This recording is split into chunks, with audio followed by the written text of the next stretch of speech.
There is a type of power that does not need to be shouted, does not need applause, nor recognition, a power that is born in the silence of the mind that has learned to trust itself. That is what we will talk about today, true confidence, and how it can become your passport to higher levels of consciousness. Have you ever felt that you are ready to grow, but something invisible prevents you from taking the next step? Perhaps what you're missing isn't motivation, but internal authority. When you stop seeking permission to exist and begin to act with conviction, something awakens. Your perception shifts, your energy rises, and your consciousness expands. Get ready to discover how to rebuild your confidence from scratch, activate your true presence, and access a mental state in which you see, feel, and understand life in a completely different way. If you're ready for this leap, comment below. My confidence is my portal to awakening.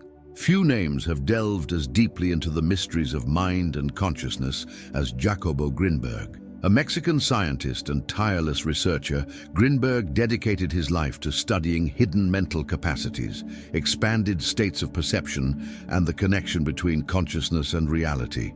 According to him, the reality we live in is not something fixed, but a projection shaped by what we carry within, our thoughts, emotions, and most importantly, our level of consciousness. And here is the key. For that expansion to occur, self-confidence is essential.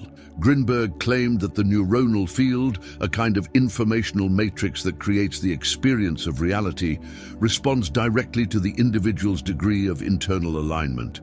When you trust yourself, when you act without needing others' approval, your mind ceases to operate in limited states and begins to access higher dimensions of perception. This is not just a spiritual vision. It's applied neuroscience. Modern studies show that when we break free from the addiction to external validation and activate a cycle of internal validation, our nervous system reorganizes. Levels of dopamine, serotonin, and testosterone balance out, strengthening mental clarity, intuition, and presence. Now that you know the power at stake, let's begin the transformation process. Most people believe that a lack of confidence is a personal weakness, a personality flaw, or a consequence of bad experiences. But the truth is much deeper and more dangerous. Insecurity is a program, a conditioning installed in your mind since childhood, and to free yourself, you need to understand how it was planted. From a young age, we were taught to ask permission for everything. Wait your turn, don't speak loudly, raise your hand to speak, sit up straight, don't answer back to elders. These phrases, repeated thousands of times by parents, teachers, and authority figures, were not just rules for coexistence, they were neurological scripts. They shaped how your brain understands action, expression, and self-worth. The spontaneous child who speaks what they feel and acts with purity is taught to restrain themselves. With each reprimand, the nervous system records an alert. Acting is dangerous. Expressing yourself can lead to punishment. The result? An adult who hesitates, who overanalyzes, who seeks approval before taking any step. An adult whose confidence was sabotaged before it even had a chance to develop. And the cruelest part is that this program is invisible. You grow up believing that the fear of speaking, of making mistakes, or of being judged is part of your nature. It is not.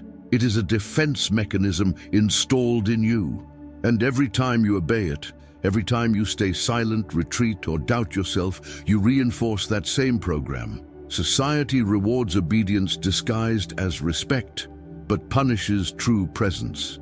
The child who speaks clearly is called insolent. The young person who stands their ground is seen as arrogant. The adult who does not ask permission to exist is labeled difficult. Over time, we learn to hide our light in order to fit in. But the price for that is very high. A life of hesitation, fear, and emotional dependency. You begin to seek in others' reactions the signal that you can move forward.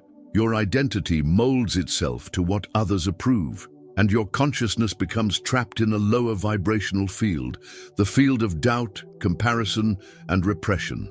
This is the first veil we need to tear away. The insecurity you feel is not yours. It's a mental implant that was installed to limit your expression and your power. The good news is that any programming can be replaced, but this demands awareness, practice, and, above all, courage to act even while fear is still present. Self-confidence does not arise from the absence of fear. It emerges when you realize you no longer have to obey that inner voice that belittles you. When you stop seeking permission to exist, the liberation process begins. And at that exact moment, your consciousness starts to expand. Imagine if, starting today, you could act with total conviction, without caring what others think, without waiting for the perfect moment, without seeking approval before speaking, creating, or taking a stand. This is not arrogance. It is neurological freedom. And it begins with a simple yet revolutionary concept, the cycle of internal validation. Your brain is a reward machine. It does not act out of morality. It acts through repetition and chemistry.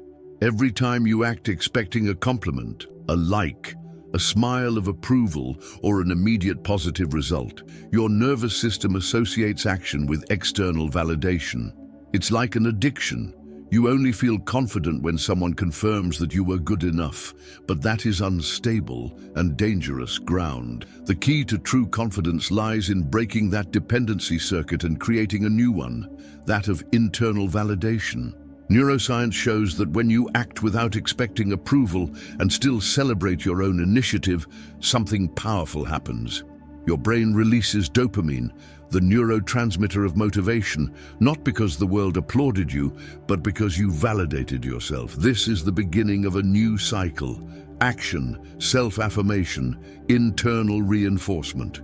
Every small action taken without seeking approval, whether speaking your opinion, making a tough decision, or simply maintaining your stance in silence, sends a message to your system. I am enough. I can trust myself. And the brain responds by strengthening that pattern.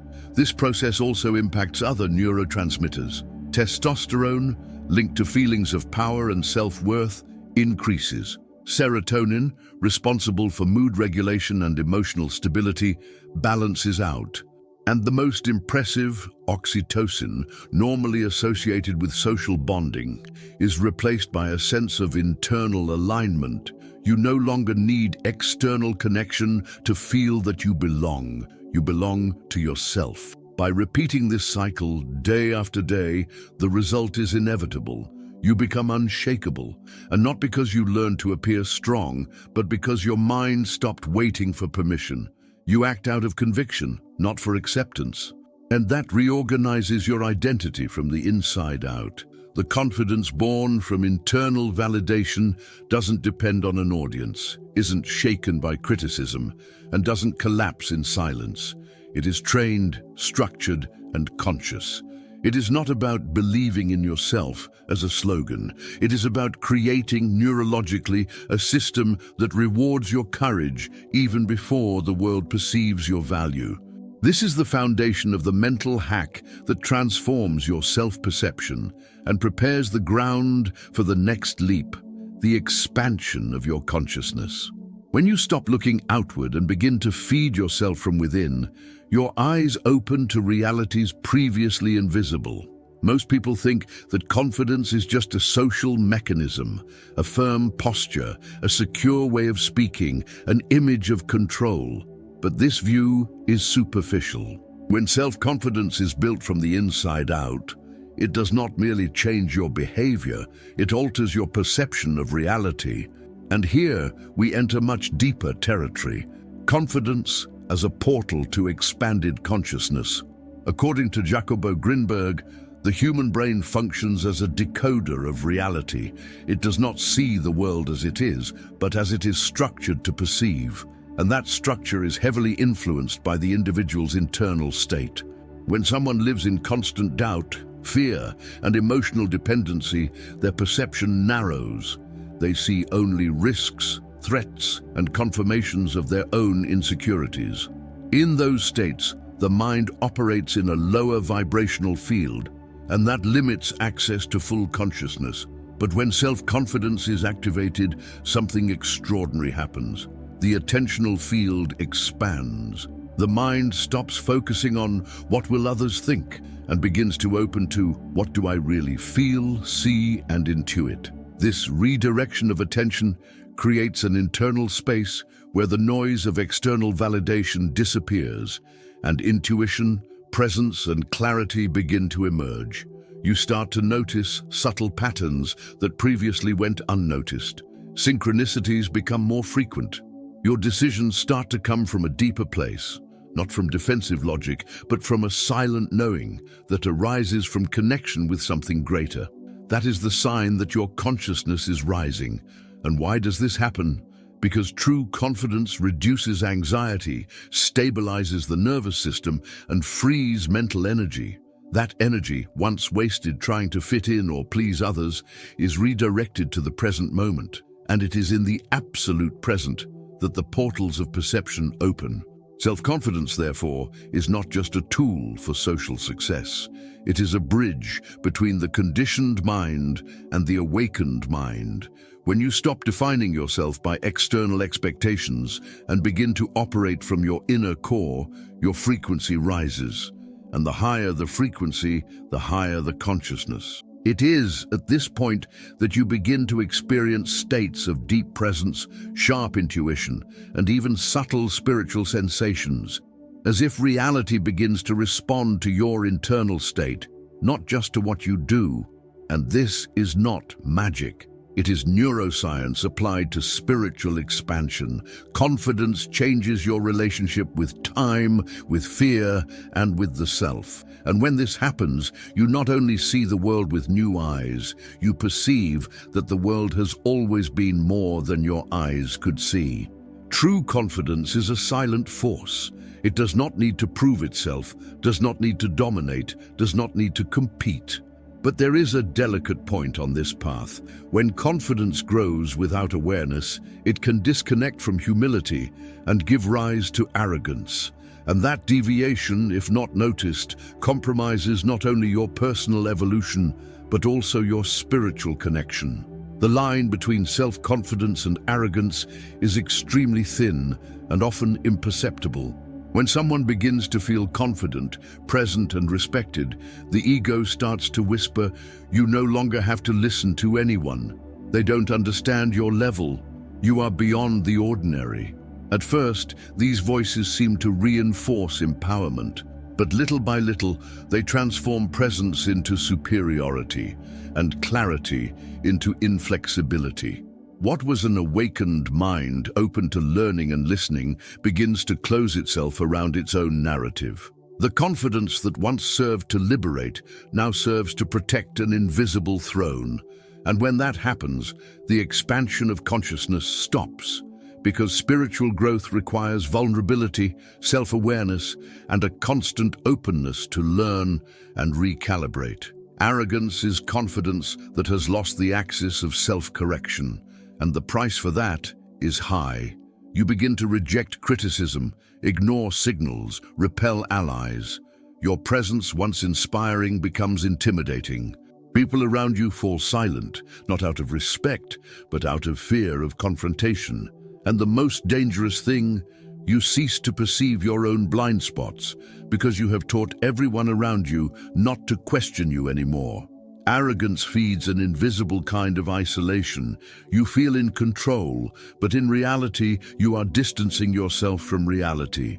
You no longer listen attentively to others, no longer recognize that you can be wrong, no longer accept that there is more to learn. And any mind that stops learning inevitably begins to corrode. From a spiritual perspective, this is a vibrational collapse. The energy of arrogance blocks the expansion of consciousness because it anchors itself in control, separation, and "I am better." True confidence, by contrast, operates at the frequency of integration. I am, and therefore I can contribute. I know, but I continue learning. Maintaining humility is keeping the channel open. It is recognizing that no matter how much you have grown, there is still much you do not see. It is having the courage to hear a "you are wrong" and use it as a tool for refinement, not as an offense. It is remembering every day that the power you carry is not an end, but a means. Self-confidence lifts you up, but only humility ensures that you remain there with wisdom. Without it, what was presence turns into performance, what was light turns into shadow, and what was consciousness becomes a disguised ego. Confidence is not an innate talent, nor an immutable personality trait. It is a skill, and like any skill, it must be trained. If you want to build true self-confidence that withstands criticism, silence, and chaos, you need more than motivational phrases. You need ritual, discipline, and consistency. The first ritual is that of acting without permission.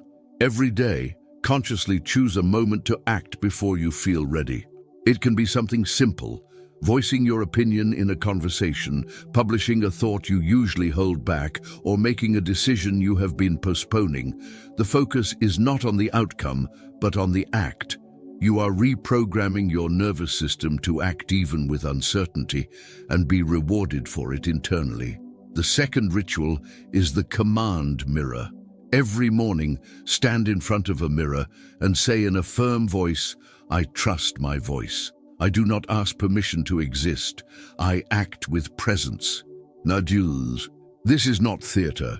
It is a process of neuroconditioning.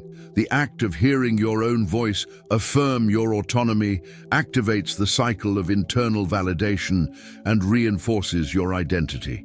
The third ritual is that of powerful silence. Choose once a week to do something that requires courage without telling anyone.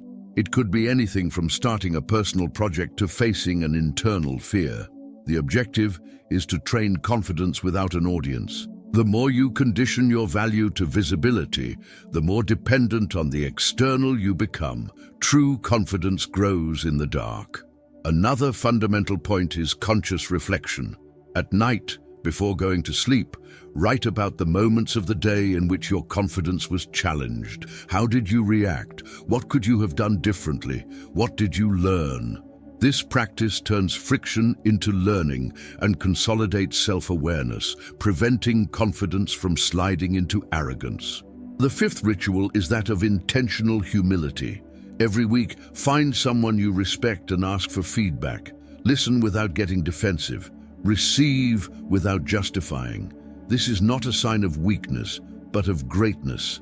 A truly strong mind remains open to correction because it knows that evolution only happens when there is room for adjustment. Finally, there is the subtlest ritual of all, that of presence. In everything you do, walking, speaking, working, thinking, bring your attention to the now. Observe your body, your tone of voice, your energy. True confidence is born from integrity among intention, word, and action, and that integrity only exists when there is presence. These rituals do not require talent, luck, or genetics, only decision. A daily decision to train your system to trust yourself. Over time, this training becomes identity. And that identity becomes a vibrational force, a force that does not need to be announced because it is felt wherever you go. You have come this far. That alone is already a sign that something inside you is ready for more. More presence, more clarity, more consciousness. But remember, knowledge without practice is only a distraction. Now is the time to act. The confidence that transforms is not built in great events, but in the silent choices of everyday life. Start today by applying at least one of the rituals you learned here. Speak without asking for permission. Affirm your presence in the mirror. Write about your own courage. Create internal victories that no one needs to see, but that you will feel deeply. And more than that, share this journey. Write in the comments the phrase that will be your commitment to this new identity. My confidence is my portal to awakening. Let this affirmation resonate with the universe and with everyone who is on this quest with you. If this content touched something inside you, subscribe to the channel. Here, you will find more than words. You will find real tools to expand your mind, your spirit, and your life. Because when you activate your confidence, you stop following the flow and begin to guide your own path. And that is the beginning of awakening.